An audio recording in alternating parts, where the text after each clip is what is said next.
तो नमस्कार, आप सबको हमारे YouTube channel MS Bharti study point में बहुत बहुत स्वागत है। मैं आपको बता दूं, यदि आपको कम से कम ग्राफ तक खींचने आता है, तो आज के मात्र एक वीडियो में आपको ग्राफ जो पूछता है 5 नंबर का सो अलग हो गया। 5 नंबर के अलावा यह आपको सिर्फ एक वीडियो कम से कम 6 नंबर पक्का आपको देगा तो देगा। ठीक है, तो चलिए शुरू करते हैं बिना समय को व्यतीत किए। जैसे कि आप स्क्रीन पर देख पा रहे हो, यहाँ पर 2 ग्राफ दिखाया गया है। अब क्वेश्चन देखिए क्या बोल रहा है। क्वेश्चन है निम्नलिखित में, तो निम्न का अर्थ होता है नीचे, लिखित मतलब लिखा हुआ। निम्नलिखित में का अर्थ हुआ अर्थात नीचे लिखा हुआ। तो नीचे क्या लिखा है? नीचे यह लिखा है, यह लिखा है, यह लिखा है, यह लिखा है। ये अलग क्वेश्चन हो गया। ठीक है, तो निम्नलिखित में बोले तो ये जो 4 देख रहे हैं इनमें बात किया जा रहा है। किसका ग्राफ बोले तो इसका ग्राफ या इसका ग्राफ या इसका ग्राफ या इसका ग्राफ। क्यों? क्योंकि नीचे लिखित यही है। तो निम्नलिखित में किसका ग्राफ ऐसा होगा। ठीक है, तो ऐसा का मतलब क्या है? ये देखिए, इसको हम समांतर बोलते हैं। क्या बोलते हैं? समांतर। किसका ग्राफ ऐसा होगा? ऐसा का मतलब क्या है? ये प्रतिच्छेदित है। ठीक है, या किसका ग्राफ, एक और मुझे ग्राफ ले लेना चाहिए। या किसका ग्राफ, जैसे कि यह एक रखा हुआ, यहाँ देखिए तो एक समीकरण का एक ग्राफ है ना, ठीक, और दूसरा समीकरण का दूसरा ग्राफ होगा। ठीक उसी तरह इनमें से किसका ग्राफ, एक तो ये हो गया, और दूसरा जो ग्राफ खींचेंगे दूसरा ठीक इसी के ऊपर आएगा। जैसे उदाहरण के तौर पर आप लोग यहाँ देख लीजिए, एक ये हो गया और दूसरों को खींचने पर दूसरा ठीक इसी पर एक के ऊपर एक आएगा। ठीक है, अब यदि ऐसा रेखा मिले तो ये होता है समपाती रेखा। ठीक है जी, तो मैं आपको बताना चाहूँगा कि जब 2 रेखाएं एक दूसरे को ना किसी बिंदु पर कहीं काटती हो और ना काटती हुई प्रतीत हो, अथवा ऐसे भी बोल सकते हैं जिनके बीच की लंबवत दूरी प्रत्येक बिंदु पर क्या हो, एक समान हो, बराबर हो, उसे क्या बोलते हैं? समांतर रेखा। तो ये दोनों समांतर रेखा है। तो मेरे क्वेश्चन कहने का मतलब ये था कि निम्नलिखित में से किसका ग्राफ समांतर होगा, या किसका ग्राफ आपका प्रतिच्छेदित करेगा। प्रतिच्छेदित रेखा पहले से जानते होंगे कि वैसी जो रेखा है, वैसी 2 रेखाएं जो एक दूसरे को किसी एक बिंदु पर काटती है। जैसे यहाँ हमने एक रेखा ले लिया L और एक ले लिया M। ये दोनों L और M एक दूसरे को यहाँ एक बिंदु पर क्या किया है? प्रतिच्छेदित किया है। ठीक है, तो ये प्रतिच्छेदित रेखा होंगी। या किसका ग्राफ समपाती होगा। समपाती का अर्थ होता है कि वैसी 2 रेखाएं जो एक के ऊपर एक हो। ठीक है, जैसे कि मेरा ये हथेली हो गया, फिर हथेली के ऊपर मेरा एक ऐसा हथेली हो गया।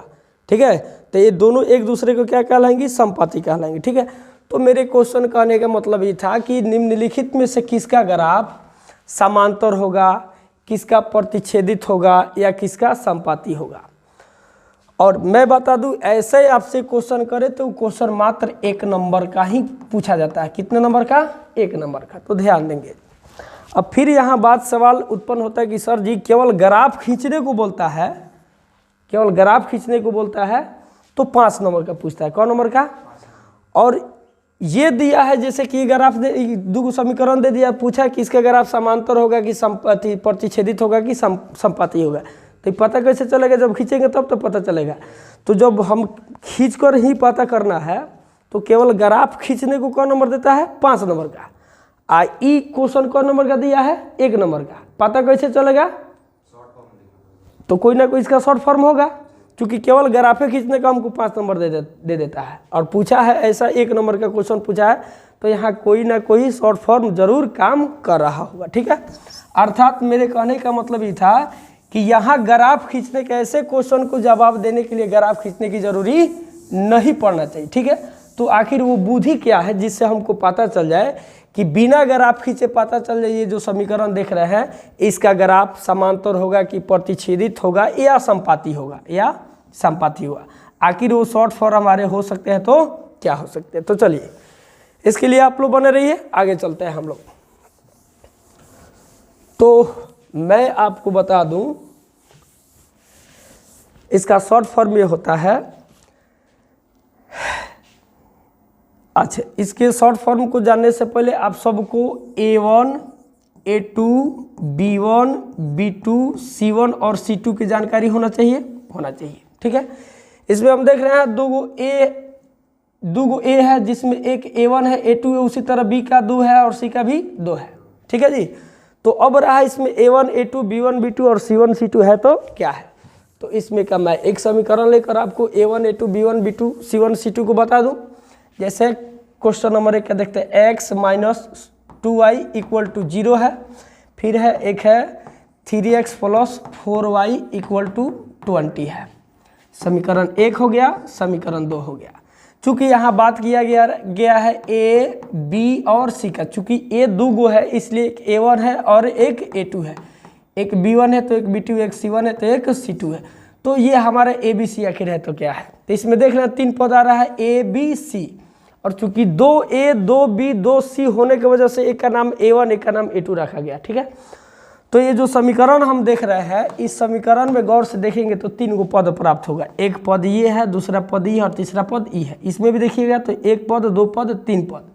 आज संयोग से मेरे पास क्या है तो A B और C, यहाँ भी 3 है, 1 2 और 3। तो यहाँ 3 पद दिया है, बात कर रहे हैं A B और C का, तो जाहिर से बात है यहाँ जो x का गुणांक होता है, किसका गुणांक, x का, तो x का गुणांक कितना है, यहाँ कुछ भी नहीं है। x का गुणांक a होता है, y का जो गुणांक होता है वो b होता है, और जो अचर पद होता है वो आपका c होता है। समझ में आया? यहाँ पर माइनस था। ठीक है जी, अब बुझाया? तो x का गुणांक क्या होता है, a होता है, y का गुणांक b होता है, और अचर पद क्या होता है, c होता है।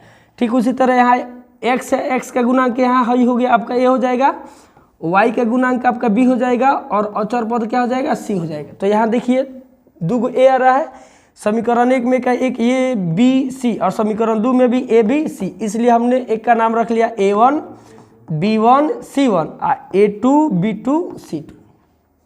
बुझाया? ए बुझाया? कोई दिक्कत? चलिए, तो हमने देखा x का जो गुणांक होता है वो आपका a है, y का जो गुणांक होता है वो आपका b है, और अचर पद आपका क्या है, c है। ठीक है जी, अब चूंकि 2 गो a 2 go b 2 go c होने की वजह से एक का नाम A1 A2 B1 B2 और C1 C2 रखा गया है। गौर करेंगे हो। अब जैसे बात करें इस समीकरण को देख ले, तो यहाँ 2 गो समीकरण, एक है x माइनस 2y बराबर 0 और दूसरा है 3x प्लस 4y बराबर 20 है। तो यहाँ देखा जाए x का गुणांक a होता है, तो यहाँ x का गुणांक कुछ नहीं, कितना है, 1 है। तो इसके अनुसार A1 बराबर कितना हो जाएगा, 1।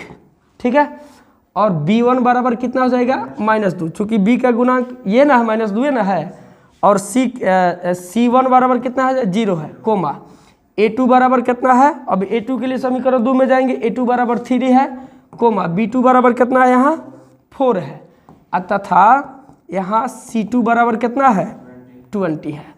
तो मुझे विश्वास है कि A1 A2 B1 B2 और C1 C2 क्या हम सबको समझ में आ गया होगा। ठीक है, तो चूंकि हमको बिना ग्राफ खींचे ही पता करना है कि जितने सारे समीकरण दिखाई दे रहे हैं इनमें से किस समीकरण का ग्राफ समांतर होगा, किसका प्रतिच्छेदित होगा या किसका संपाती होगा। ठीक है, तो इसके लिए शॉर्ट फॉर्म है, यदि 2 चर वाले रैखिक समीकरण, जिस 2 चर वाले रैखिक समीकरण में A1 बटा A2 बराबर नहीं होता है B1 बटा B2 का, तो समझ लीजिएगा कि उसका ग्राफ जो हम खींचेंगे वो क्या करेगा, प्रतिच्छेदित करेगा। क्या करेगा, प्रतिच्छेदित करेगा। यदि जिन 2 चर वाले रैखिक समीकरण के एग्जाम्पल दिया जाएगा, जैसे पहले जिन 2 चर वाले रैखिक समीकरण में यदि A1 बटा A2 बराबर हो जाएगा B1 बटा B2 का, अब बराबर हो जाएगा C1 बटा C2 का, तब समझ लीजिएगा उसका जो ग्राफ आएगा ऐसा आएगा, समांतर आएगा। क्या आएगा, समांतर आएगा। अब यदि जिन 2 चर वाले रैखिक समीकरण में A1 बटा A2 बराबर हो जाएगा B1 बटा B2 और बराबर नहीं होगा C1 बटा C2, ठीक है, तो ना ना ना रुको ना, कहाँ ले दूगो हो गल बा समांतर और ना हो समांतर का, हाँ हाँ ठीक है, ठीक है। तो जिन दो चर वाले रैखिक समीकरण के युग्मों में a1 बटा a2 बराबर हो गया b1 बटा b2 और बराबर नहीं हुआ c1 बटा c2 का, तो अब उसका जब हम ग्राफ खींचेंगे तो एक वह समपाती होगा। क्या होगा? समपाती होगा। अब जैसे मैंने बोलने के लिए बोल दिया, हाँ ध्यान देंगे हो, जैसे मैंने बोला प्रतिच्छेदित के लिए ये नियम हुआ,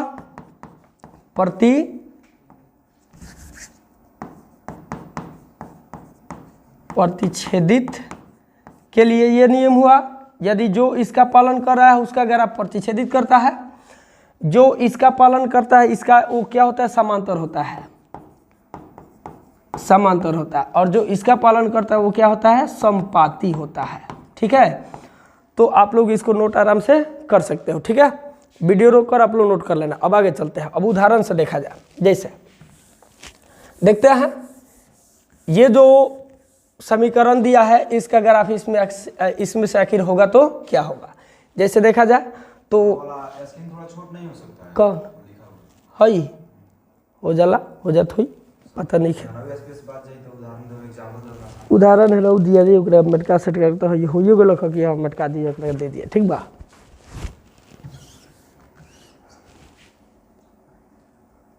हाँ। अब उदाहरण के तौर पर देखा जाए कि इसका ग्राफ आखिर होगा तो क्या होगा? बिना ग्राफ खींचे, चूंकि एक नंबर का है तो ग्राफ हम तो खींचने जाएंगे नहीं। अब देखा जाए इन अनुपातों का प्रयोग करके किसका ग्राफ इसमें क्या हो रहा है। तो देखते हैं, यहाँ a1 कितना है? क्वेश्चन के अनुसार a1 बराबर आपका है, a1 बराबर 1 है, x का गुणांक कुछ भी नहीं है, कितना है? 1 है, कोमा b1 बराबर आपका कितना दिया है? तो -2 है, कोमा c1 बराबर कितना दिया है? c1 बराबर 0 दिया है। a2 बराबर कितना दिया है? a2 बराबर 3 है, यहाँ पर 3 है, कोमा b2 बराबर कितना है?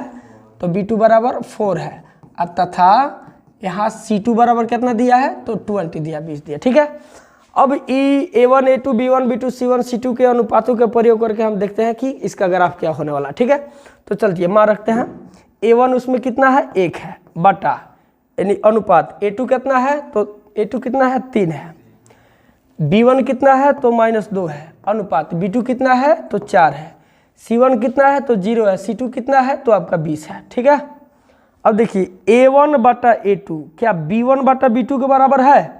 अब इसको कटा भी सकते हैं, 2 एकम 2 और 2 दूनी 4, तो ये कितना हुआ? 1 बटा 3, आई कितना है? -1 बटा 2, और ये है 0 बटा 20। तो क्या a1 बटा a2 बराबर हुआ b1 बटा b2 का? बराबर नहीं हुआ, तो जब हमने देखा a1 बटा a2 यदि बराबर ना हो b1 बटा b2 के, तो समझ लेंगे कि उसका जो ग्राफ होगा क्या आएगा? प्रतिच्छेदित आएगा। आप खींचोगे तो वह प्रतिच्छेदित करेगा। तो हमने समीकरण 1 को देखा कि इसका ग्राफ, यह समीकरण सॉरी क्वेश्चन नंबर 1 को देखा कि इसका जो अनुपात a1 a2 b1 b2 c1 c2 का अनुपात जो निकला, जिसमें वो किस प्रकार की होता है? a1 बटा a2 बराबर नहीं हुआ b1 बटा b2 का, तो जो इसका पालन करता है वो क्या है? उसका ग्राफ प्रतिच्छेदित करता है। आई होप कि आपको समझ में आ गया होगा। नेक्स्ट चलते हैं, दूसरा पता करें कि ये जो समीकरण देख रहे हैं समीकरण 2, इसका ग्राफ इसमें से समांतर होगा कि प्रतिच्छेदित करेगा कि संपाती होगा। तो फिर हम a1 अनुपात a2 b1 अनुपात b2 c1 अनुपात c2 के प्रयोग करके पता कर सकते हैं। तो देखा जाए इसमें ऐसा भी पता चल जा रहा है कि a1 कितना है? a1 है, b1 है, क्या है? c1 है, आपका a2 है, b2 है, और क्या है? c2 है। तो रखा जाए a1 कितना है? 2 बटा a2 कितना है? 4, b1 कितना b1 कितना है? 3 बटा b2 कितना है? 6 है, c1 कितना है? 9 है, c2 कितना है? 18 है। अब देखा जाए तो 2 एकम, यहाँ देखिए तो 2 एकम 2 एकम 2, 2 दूनी 4, 3 एकम 3, 3 दूनी 6, 9 एकम 9, 9 दूनी 18। तो फाइनल क्या मिला हमको? 1/2, इसका 1/2 मिला, इसका भी कितना मिला? 1/2, और इसका भी कितना मिला? 1/2। तो ये किसका अनुपात है? तो a1 अनुपात a2, किसका है? तो b1 अनुपात b2, किसका? c1 अनुपात c2। तो A1 अनुपात A2 बराबर देखिए तो है ना B1 अनुपात B2 और बराबर है C1 अनुपात C2। तो जो A1 जिस दो चर वाले रैखिक समीकरण में A1 अनुपात A2 बराबर हो जाता है B1 अनुपात B2 बराबर हो जाता है C1 बटा C2, तो अब उसका यदि हम ग्राफ खींचेंगे तो उसका ग्राफ क्या आएगा, समांतर आएगा। ठीक है, तो बिना ग्राफ खींचे ही हमको पता चल गया कि क्वेश्चन नंबर 2 जो है इसका ग्राफ प्रतिच्छेदित होगा कि समांतर होगा कि समपाती होगा। इसका ग्राफ कैसा आया है जी, समांतर आया है। क्यों आया है, चूंकि यह A1 बटा A2 बराबर B1 बटा B2 बराबर C1 बटा C2 के पालन कर रहा है। ठीक है जी, कोई दिक्कत। तो अब जैसे क्वेश्चन नंबर 3 को देखा जाए कि क्वेश्चन नंबर 3 का ग्राफ समांतर होगा कि प्रतिच्छेदित होगा अथवा समपाती होगा, अथवा क्या होगा, समपाती, एक के ऊपर एक जाएगा। ठीक है, तो ग्राफ तो हम खींचेंगे नहीं, चूंकि 1 नंबर का क्वेश्चन किया है तो 1 रुपये का मुर्गी 25 रुपये का मसाले हो जाएगा। तो इसलिए हम A1 अनुपात A2 B1 अनुपात B2 और C1 अनुपात C2 के प्रयोग करके हम देख लेंगे क्या है क्या नहीं है। ठीक है, तो हमने A1 का किसको जाना था, तो जो x का गुणांक है A1 A2, जैसे कि यहाँ हो जाएगा A1 हाई हो जाएगा B1 और ये हो जाएगा C1, यहाँ हाई हो जाएगा A2 ये हो जाएगा B2 और ये हो जाएगा C2 हो जाएगा। ठीक है, तो देखते हैं इसमें A1 कितना है, कुछ नहीं है 1 है, अनुपात A2 कितना है तो 2 है, फिर B1 कितना है, यहाँ B1 देखिए B1 कितना है 2 है, अनुपात B2 कितना है तो B2 कितना है 4 है, C1 कितना है तो 4 है और C2 कितना है तो 12 है। ठीक है, ये कटने वाला है नहीं, तो जब कटने वाला नहीं है तो इसको छोड़ दे, ये कटने वाला है तो 2 एकम 2 2 दूनी 4, ये 4 एकम 4 4 तिहाई 12। तो देखिए कितना है 1 अनुपात 2, ये कितना है 1 अनुपात 2 और ये कितना है 1 अनुपात C, 1 अनुपात 3 है। तो हमने शुरू में देखा था जो दो चर वाले रैखिक समीकरण के A1 A2 B1 B2 और C1 C2 के अनुपात में A1 अनुपात A2 बराबर हो जाए B1 अनुपात B2 का और बराबर ना हो C1 अनुपात C2 का, तो वह क्या होता है, समपाती होता है। अर्थात उसका जो समीकरण खींचेंगे एक के ऊपर एक आएगा, एक के ऊपर एक आएगा। ठीक है, तो यहाँ देखिए ई कौन है तो A1 अनुपात A2, ई कौन है तो B1 अनुपात B2, तो A1 अनुपात A2 बराबर हो गया यहाँ B1 अनुपात B2 का, लेकिन बराबर नहीं है C1 अनुपात C2 का। तो जब बराबर नहीं है तो अर्थात इसका पालन कर रहा है, तो यदि इसका पालन कर रहा है तो उसका ग्राफ क्या आएगा, समपाती आएगा। ठीक है, तो मुझे भरोसा है कि आपको ये वीडियो अभी यहाँ तक समझ में आ गया होगा। ठीक है, अब यहाँ बात यहीं पर ख़त्म नहीं होता है, बात इसके आगे भी जाता है। अब जैसे आपसे समीकरण में दे देगा, क्वेश्चन में परीक्षा बोर्ड एग्जाम में दे देगा 2x प्लस 3y बराबर 4, समीकरण 1 आ जाएगा, और ये हो जाएगा x प्लस 7y बराबर 8 आ गया, समीकरण 2 आ गया। ठीक है, अब देगा क्वेश्चन आपसे कैसे पूछेगा, बोलेगा कि समीकरण फलनवा और समीकरण चिलनवा का, समीकरण फलनवा और समीकरण चिलनवा का जो ग्राफ होगा प्रतिच्छेदित होगा कि समांतर होगा कि समपाती होगा। तो जाहिर सी बात है बिना ग्राफ खींचे ही हम A1 अनुपात B1 A1 अनुपात A2 B1 अनुपात B2 और C1 अनुपात C2 के प्रयोग से हम पता कर लेंगे। तो ऐसे क्वेश्चन आए तो हम लोग क्लियर कर लेंगे। अब एक और क्वेश्चन करता है, जैसे करेगा यही इसी पर आपसे क्वेश्चन कैसे करेगा दो समीकरण दे देगा और बोलेगा कि बताइए कि इसका कितना हल होगा, कितना हल होगा।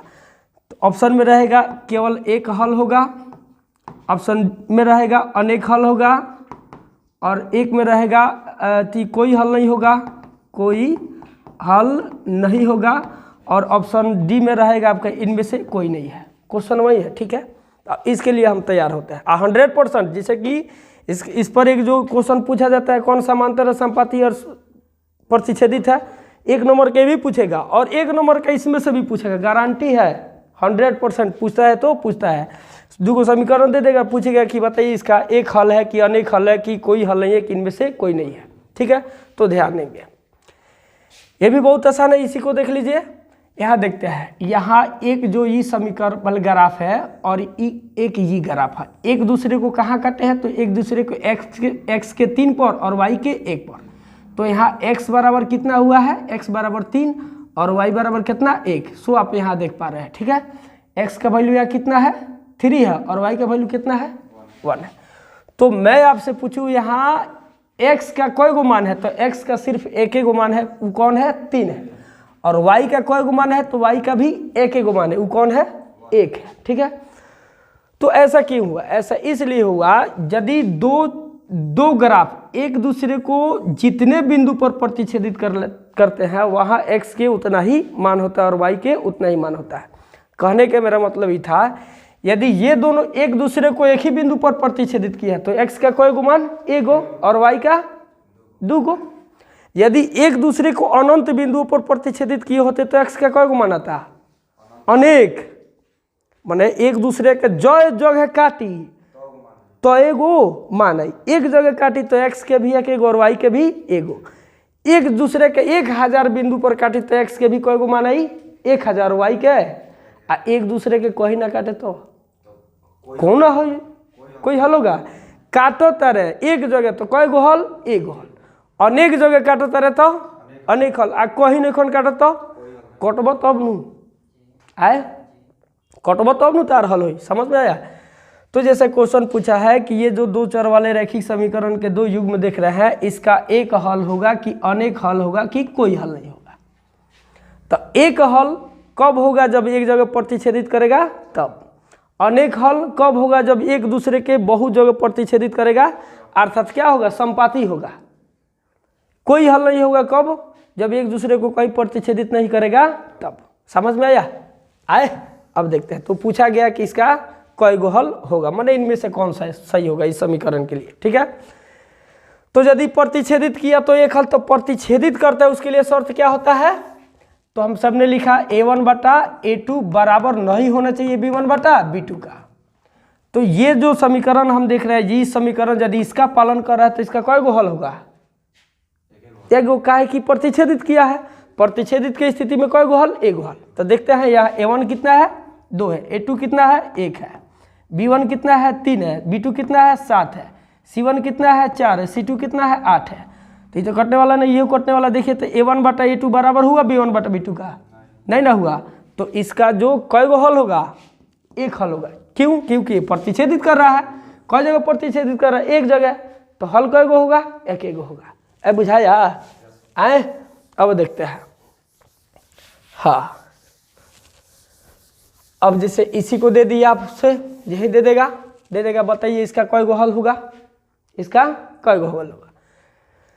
तो अनेक हल होगा कब? जब संपाती रहेगा तब। सॉरी, अनेक हल होगा कब? जब संपाती रहेगा तब, एक के ऊपर एक जाएगा तब। ठीक है, तो संपाती के लिए शर्त क्या होता है? संपाती के लिए शर्त होता है a1 बटा a2 बराबर हो b1 बटा b2 का और बराबर हो c1 बटा c2 के। तो ये तो अनुपात के प्रयोग करने से ही पता चलेगा ना। तो यहाँ a1 कितना दिला है? 1 है, a2 कितना दिला है? 3 है, b1 कितना दिला है? -2 है, b2 कितना दिला है? 4 है, c1 कितना दिला है? 0 है, c2 कितना दिला है? 20 है। ये कटने वाला है नहीं। तो a1 बटा a2 बराबर है b1 बटा b2 का? नहीं है। तो क्या हुआ? जब a1 बटा a2 बराबर ना हो b1 बटा b2 का तो क्या होता है? प्रतिच्छेदित होता है। और प्रतिच्छेदित की स्थिति में कई गो हल? एक गो हल। एक जगह प्रतिच्छेदित किया तो एक गो ना हल होगा। तो इसका कई गो हल होगा? एक गो हल होगा। अब इसका देखते हैं इसका कई गो हल होगा। ठीक है, तो फिर देखिए a1 कितना है? a1 आपका यहाँ पर कितना है? a1 है इधर टच कीजिए ना, इधर मत जाइए। हाँ, a1 कितना है? 2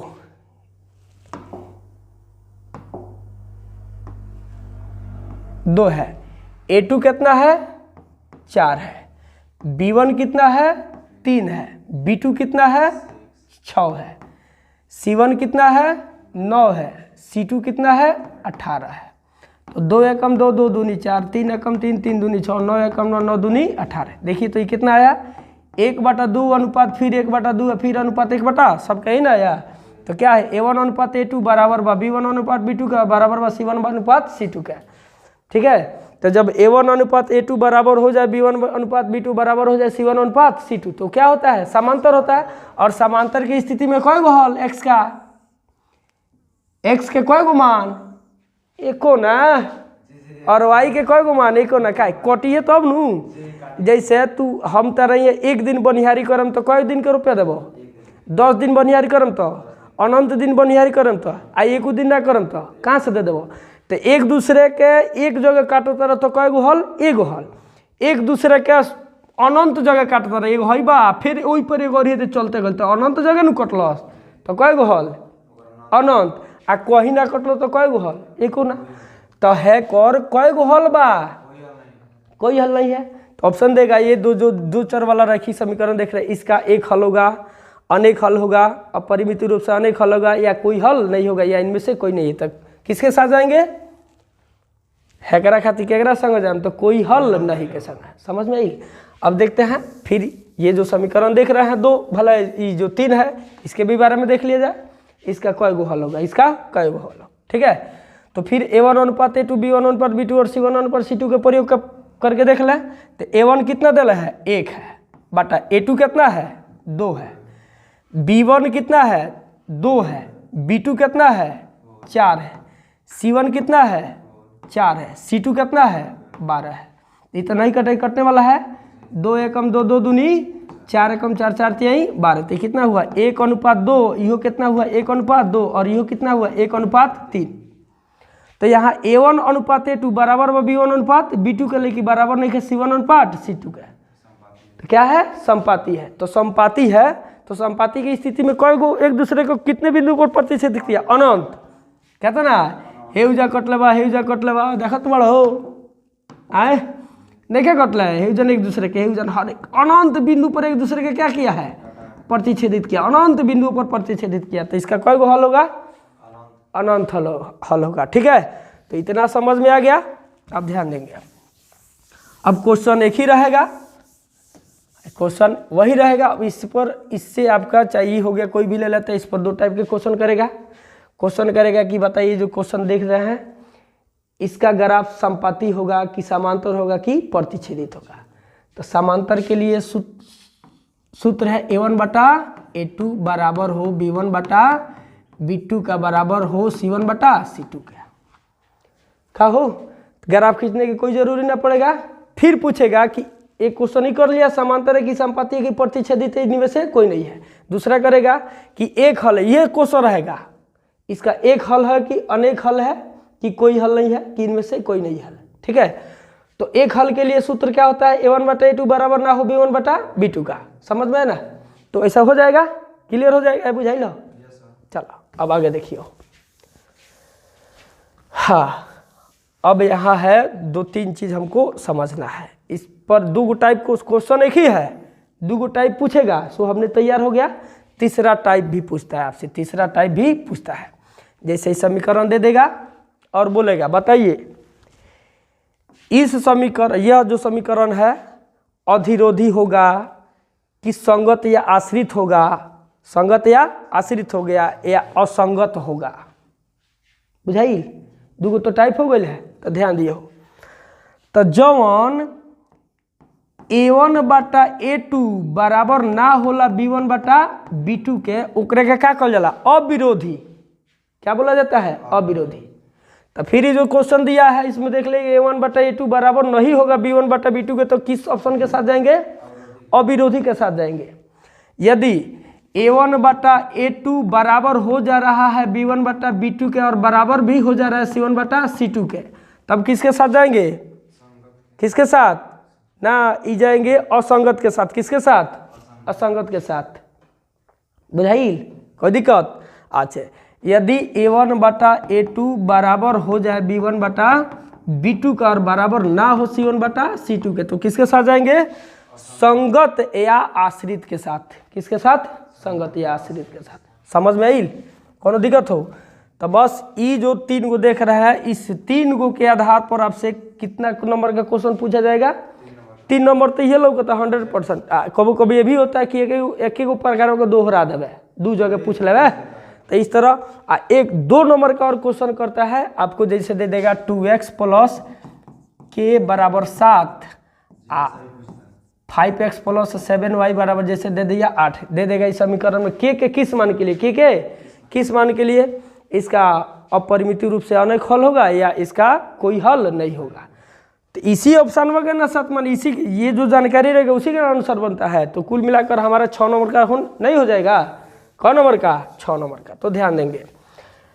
लेकिन अब हम चलते हैं, कहाँ चलते हैं, ए अविरोधी समीकरण युग्म कहलाएगा तो क्या कहलाएगा। जैसे बताइए 2x + 3y = 7, इस समीकरण है कि समीकरण के युग्म है? केवल समीकरण है, युग्म नहीं। युग्म का अर्थ हुआ एक से अधिक, एक से अधिक। तो अविरोधी समीकरण युग्म, तो वैसे दो चर वाले रैखिक समीकरण, वैसे दो चर वाले रैखिक जिसका सिर्फ एक हल हो, जिसका सिर्फ एक हल हो, तो एक हल के लिए है ना शर्त होता है, माने है ना होता है, तो इसके लिए शर्त a1/a2 बराबर ना हो b1/b2 का, बराबर ना हो b1/b2 का। ठीक है, तो जिस दो चर वाले रैखिक समीकरण के युग्म के सिर्फ एक हल हो उसे क्या कहा जाता है? अविरोधी समीकरण युग्म। जिस दो चर वाले रैखिक समीकरण का अपरिमित रूप से अनेक हल हो, अपरिमित रूप से अनेक हल हो, उसे बोला जाता है संगत या आश्रित समीकरण युग्म। और जिस दो चर वाले रैखिक समीकरण का कोई हल ना हो, अर्थात इसका पालन करे, वो क्या कहलाता है? असंगत समीकरण युग्म। ठीक है, तो यदि इतना हो गया तो आपका माने 5 से 6 नंबर पूरा क्लियर हो जाएगा।